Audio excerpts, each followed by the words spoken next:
look at other vehicles of where you can disseminate and put money.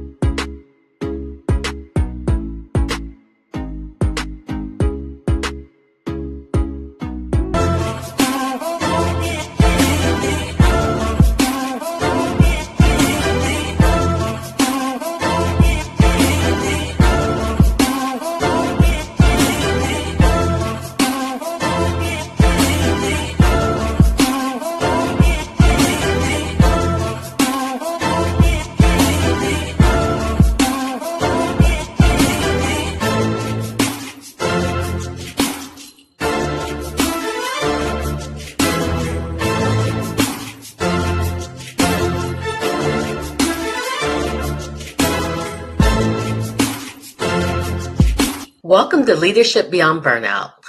This is the show that's here to help you and your teams heal, lead, and succeed. I'm Dr. Kimberly L. Wilson. I'm your guide on this journey to resilience, growth, and transformation. Together, we'll dive into stories, strategies, and insights that not only inspire, but empower real change in the way that you work and connect.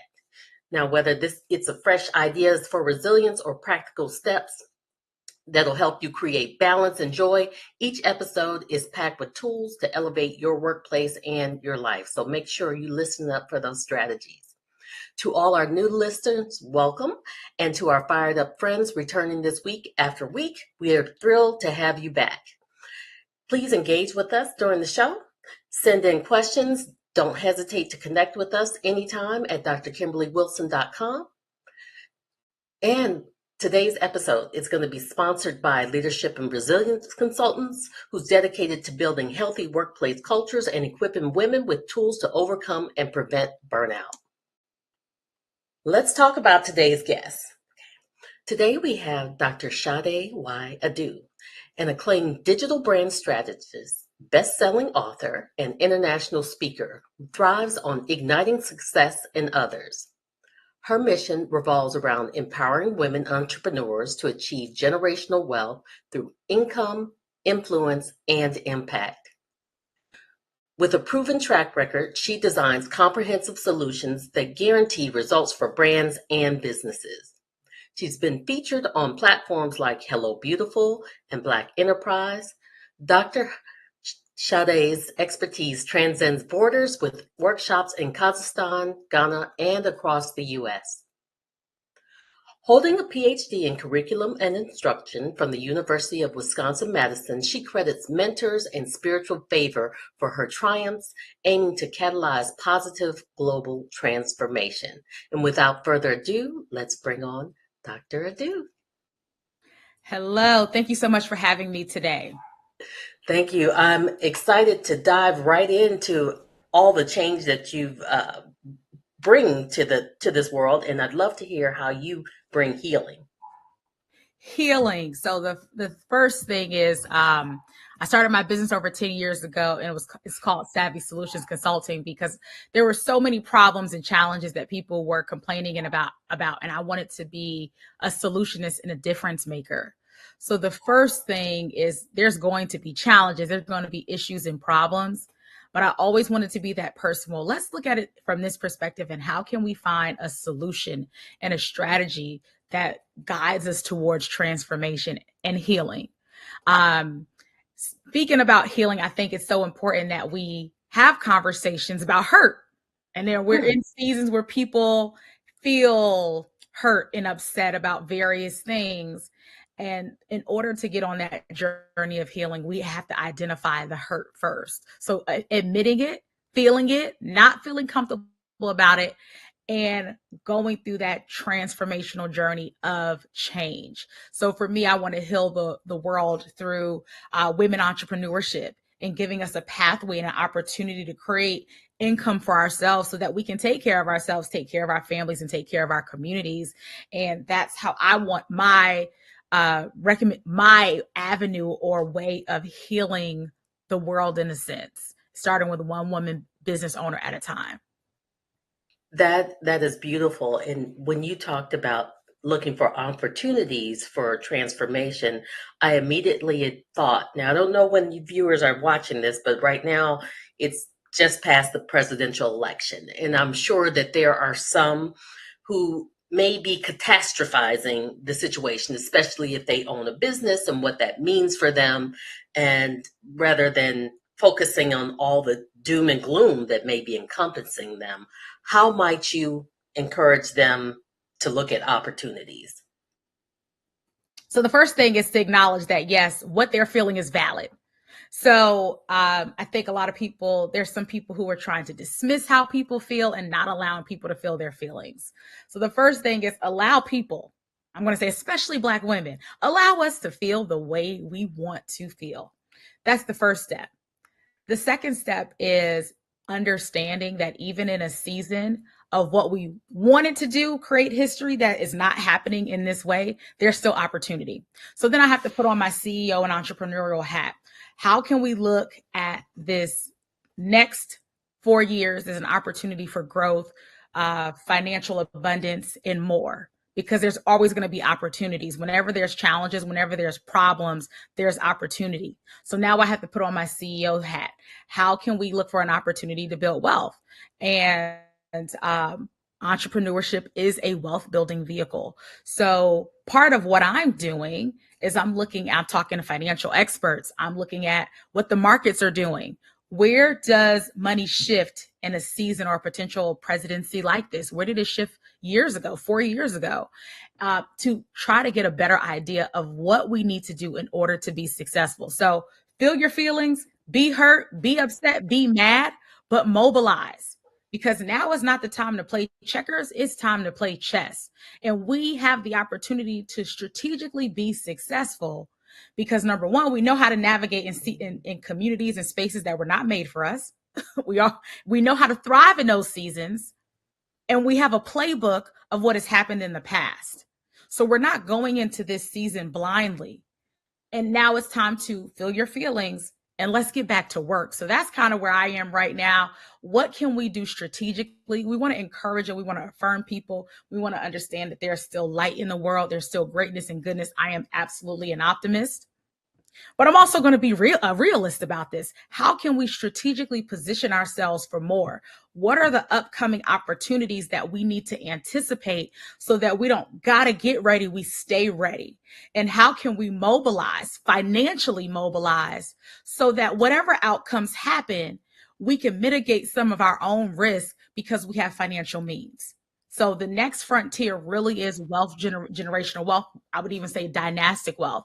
How can we build wealth so we have more choices and more opportunities in this upcoming season?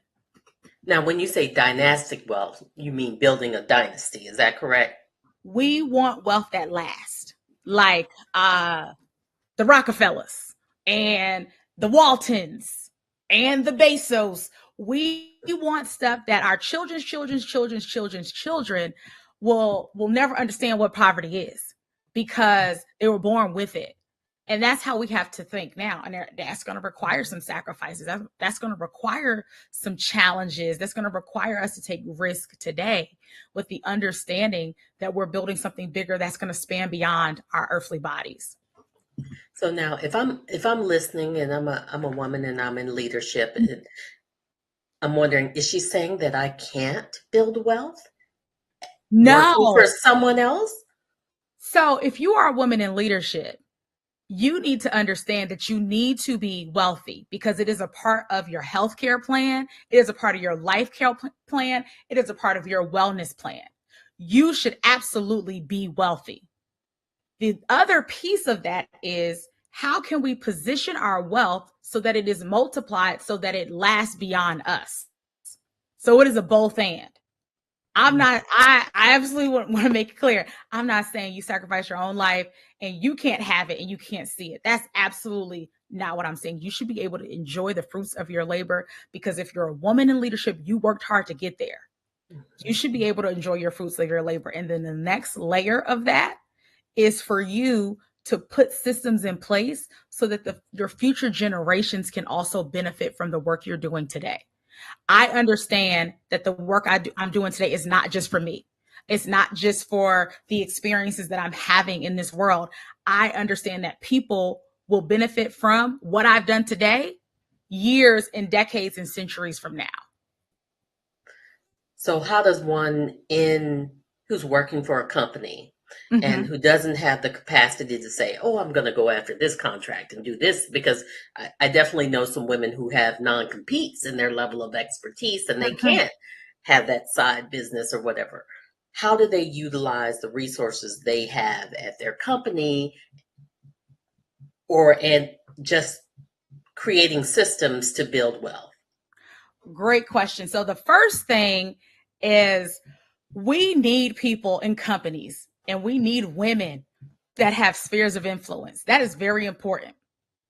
And one of those things that I want to encourage women who have influence and who have access to budgets and things to open up doors and opportunities for other women to benefit from those things as well.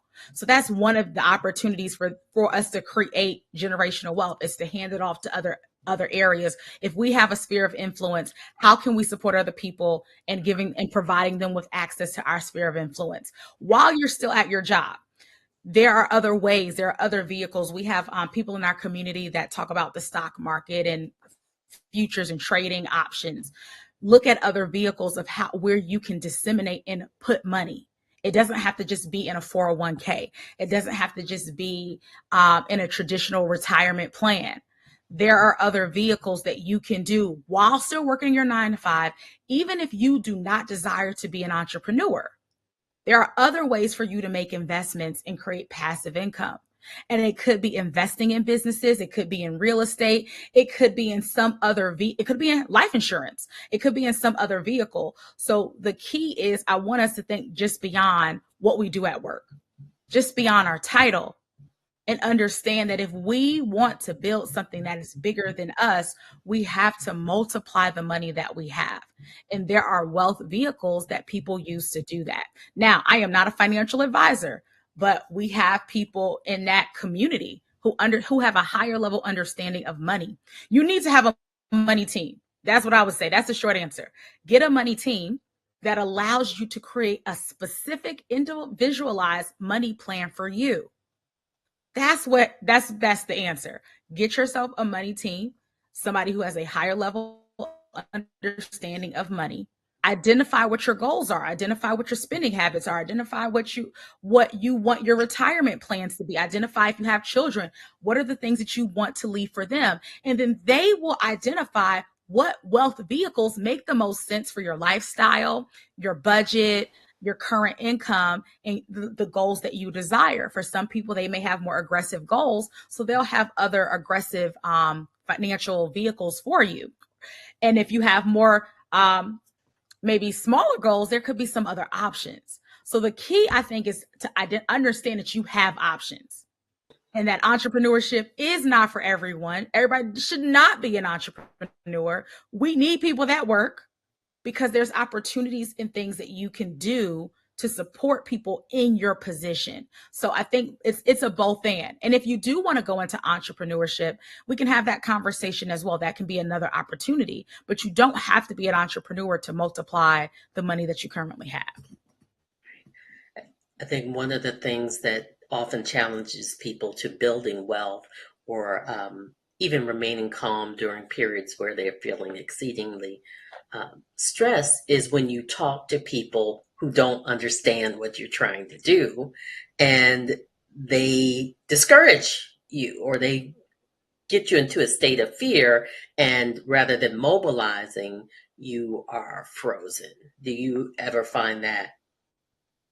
So the short answer is there are 8 billion people in this world. Find somebody else. You have to, it's so important that you have people that understand who you are as a person. They understand your lived experiences so that you can communicate in a way and have conversations with them. And I'll give you some examples of people that have this. Amelia Thomas, I think she's based in Alabama, who just has a higher level understanding of wealth and money. And she has trainings and series on this. Jeff Moore out of South Jersey, based in the South Jersey, Pennsylvania, Philadelphia area, who talks about cash value life insurance. And even my own accountant, Shadé, we have conversations monthly to strategize. what should I be doing as a woman at my age with my lived experiences, my, demographic, lifestyle, location, zip code? What makes the most sense for me to do in order to thrive in the way I desire to thrive? So if you don't find, if one person is telling you, oh, it's not possible, you can't do this, you can't do that, there's other financial experts that are there. One of my former clients, Tiffany Graham, the Rich Miss Financial CFO, she actually teaches women who work 9 to 5s, who are in corporate, how to multiply their money. They buy apartment buildings or sometimes laundromats together. Those are some of the things that she helps her people invest in. So there are people. Find the good people, vet people, have conversations, and who you feel comfortable with, make those decisions about how you want to increase your wealth or how you want to distribute your money so that you can multiply it and be comfortable when you're ready to retire. I'd love to learn, how did you get to this journey of doing what you do? And I'd love for you to share that.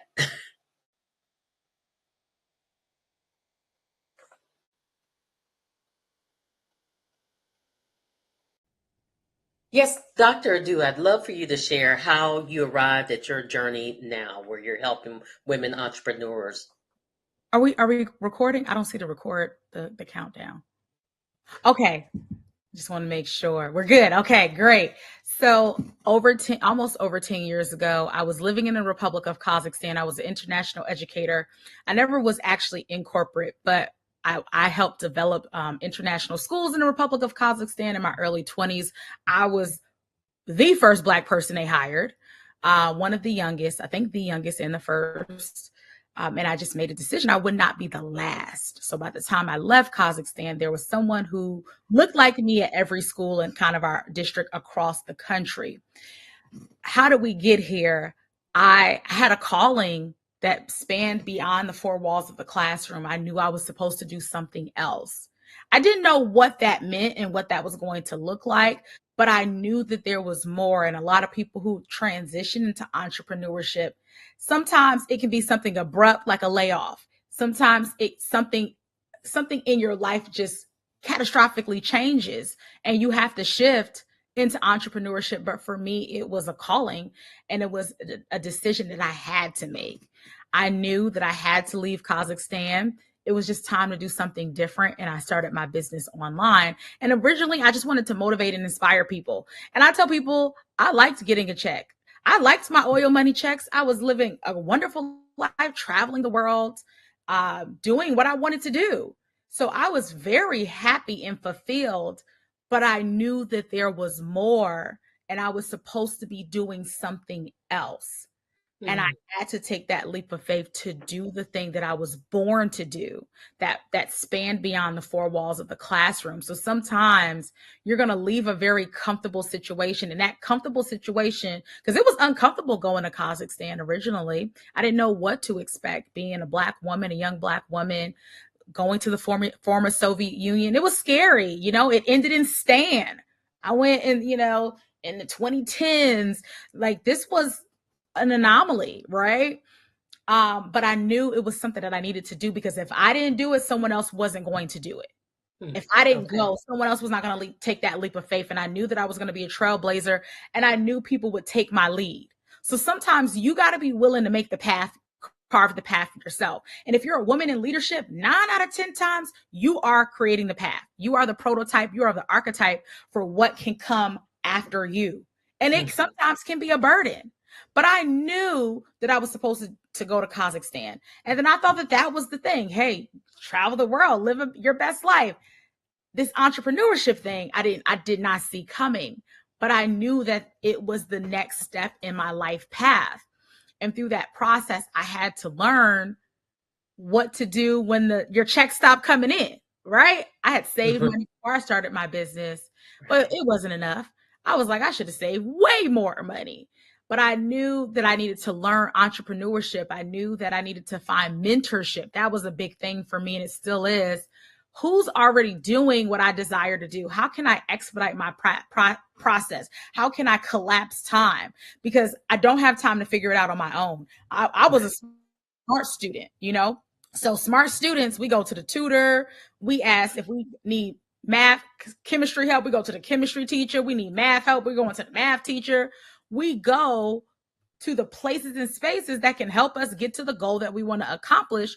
So I just knew that I had to do the same thing in business. And as new challenges arose, new ideas and new opportunities arose, I needed to go into different spaces. And that's where I am right now, identifying new opportunities. Because part of being in business, you understand that businesses shift.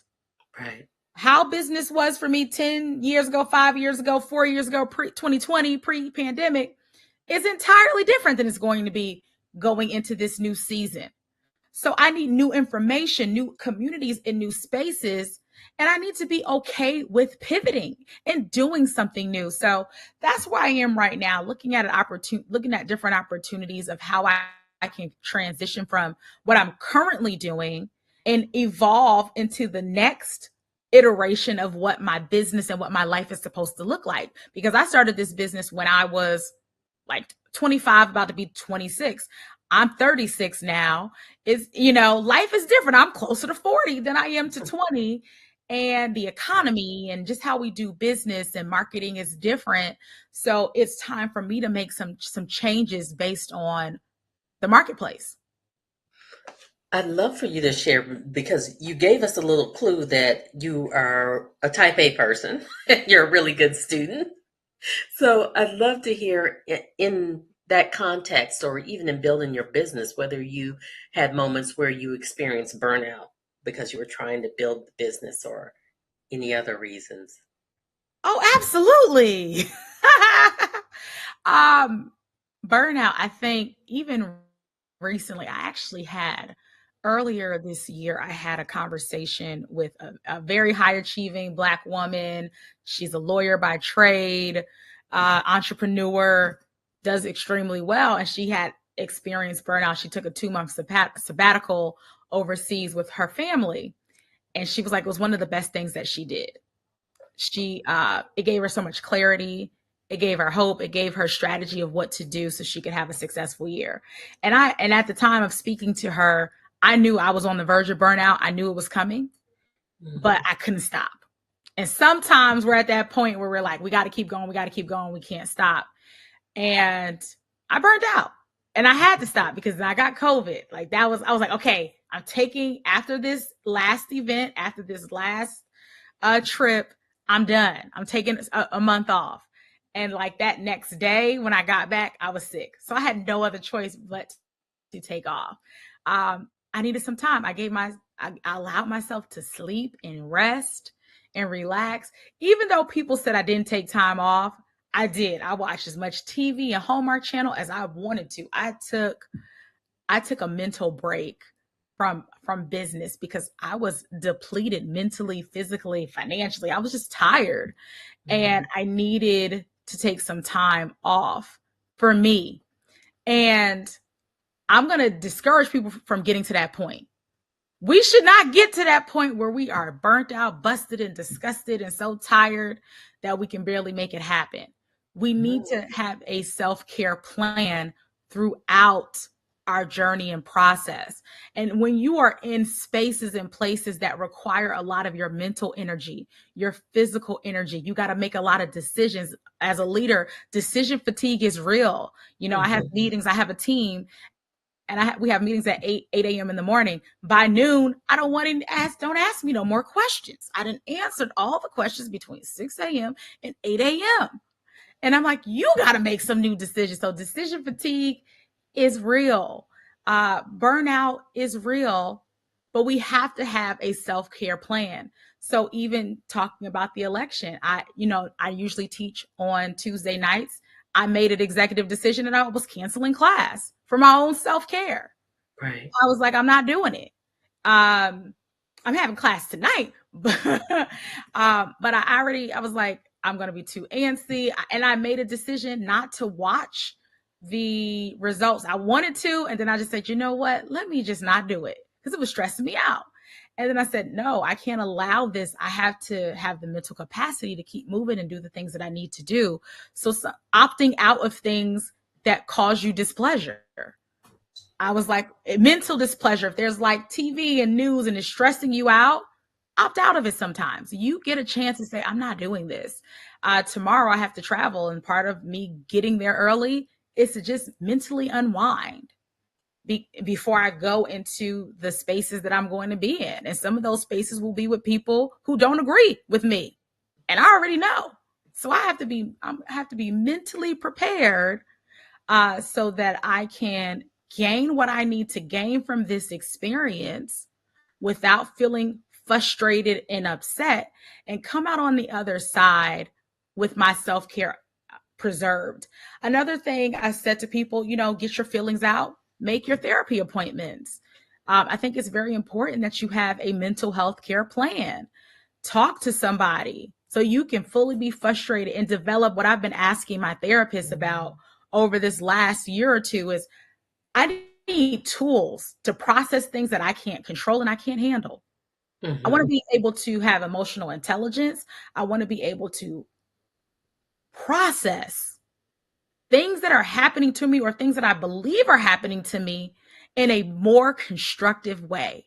So that's the personal journey that I have been on to say, how can I handle it? So when, the results came, I was upset, but I was pretty calm because I've already been preparing myself for how can I handle things in the world that I cannot control.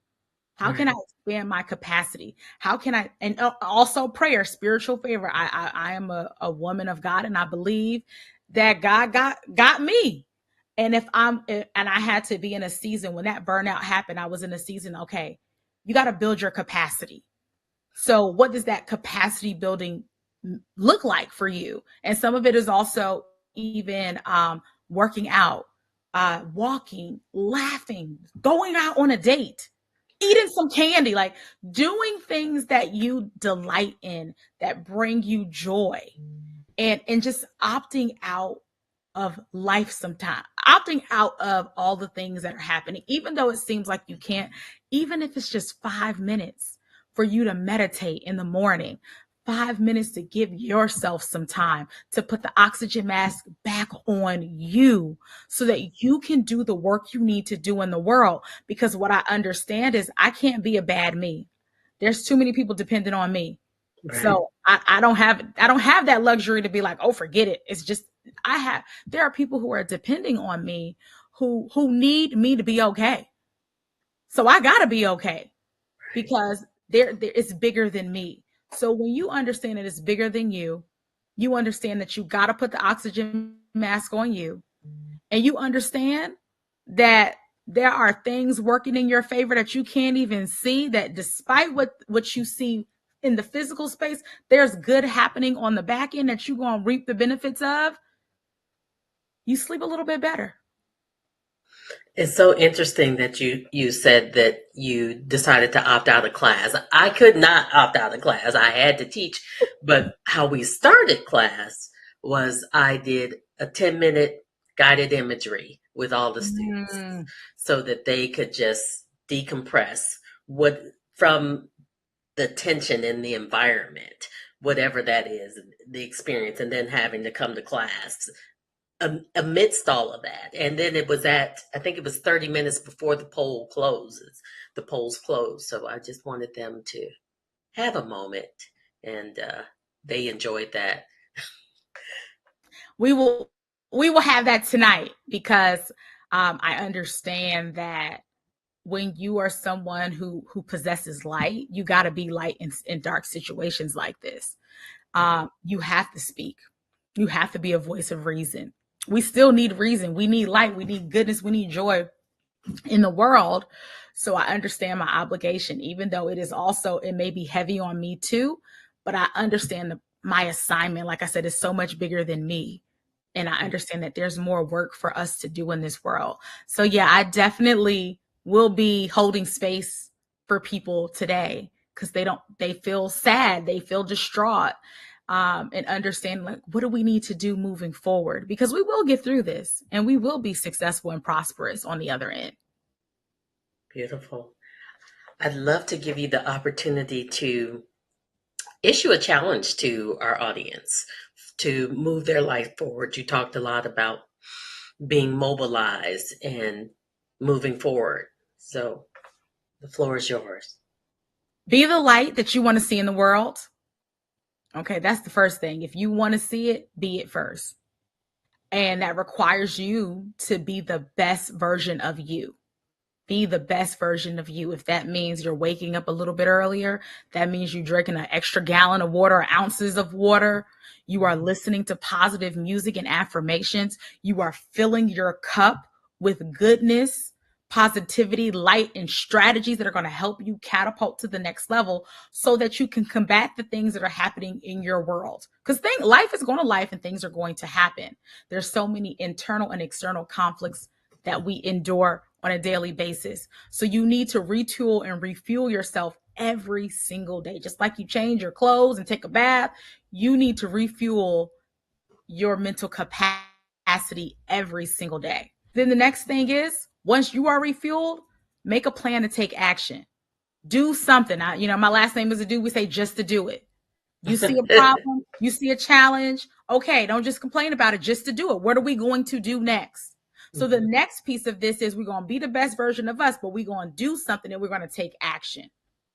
And then the other obligation we have is once we ascend into the places and spaces we're supposed to be, take somebody else with you, mentor someone else.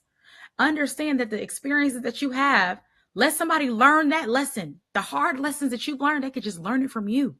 So take someone with you and grow together. It doesn't have to be lonely at the top if you decide to take other people with you. So that's kind of just my life mantra. We're going to be better. We're going to take action and do better. And we're going to take people with us. I love that. Thank you so much for sharing that and offering that to our guests. And I'd also like you to, what do you do to relax? Something you do that has nothing to do with work, that is just your unique you. What does that mean? Okay.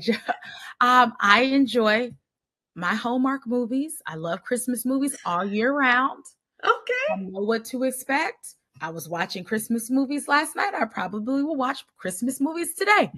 I enjoy the love stories, the lighthearted shows and movies. And I've been watching some old sitcoms and things like that. So that's one thing. I enjoy traveling.